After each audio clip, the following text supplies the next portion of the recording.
Les étapes du supplice et de la vie dans la tombe en islam. Lorsque la mort arrive, l'âme est retirée du corps. Pour le croyant, l'âme sort facilement, comme une goutte d'eau qui s'écoule d'une cruche. Pour le mécréant ou l'hypocrite, l'âme est arrachée avec violence, comme une laine imbibée d'épines que l'on tire brutalement.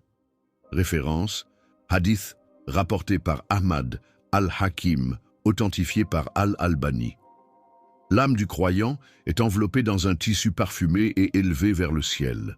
Les anges ouvrent pour elle les portes des cieux jusqu'à Allah, puis elle est ramenée au corps dans la tombe.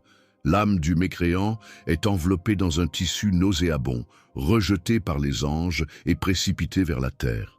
Dans la tombe, le défunt est visité par deux anges terrifiants qui lui posent trois questions. 1. Qui est ton Seigneur? 2. Quelle est ta religion? 3. Qui est ton prophète? Le croyant sincère répond correctement, car Allah raffermit son cœur. Allah affermit par la parole ferme ceux qui croient dans la vie présente et dans l'au-delà. Sourate 14, 27. Le mécréant, l'hypocrite ou celui qui vivait sans foi ne peut répondre. Il dit « Ah, je ne sais pas ». Pour le croyant, sa tombe s'élargit et devient un jardin du paradis. Une lumière éclaire son lieu de repos. Il reçoit la bonne annonce du paradis jusqu'au jour du jugement. Pour le mécréant ou l'hypocrite, sa tombe se resserre au point que ses côtes s'entrelacent. Une fenêtre vers l'enfer s'ouvre et il sent sa chaleur et ses flammes. Il est frappé par des anges avec des marteaux de fer.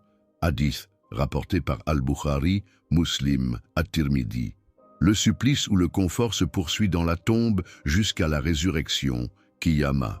Le prophète paix et salut sur lui a dit « La tombe est soit un jardin parmi les jardins du paradis, soit une fosse parmi les fosses de l'enfer. » Rapporté par At-Tirmidhi. D'après les hadiths, parmi les causes principales, ne pas se protéger de l'urine, négligence dans la purification, la médisance et le colportage, l'hypocrisie, l'incroyance et le doute dans la foi, les grandes désobéissances, vol, injustice, fornication, etc.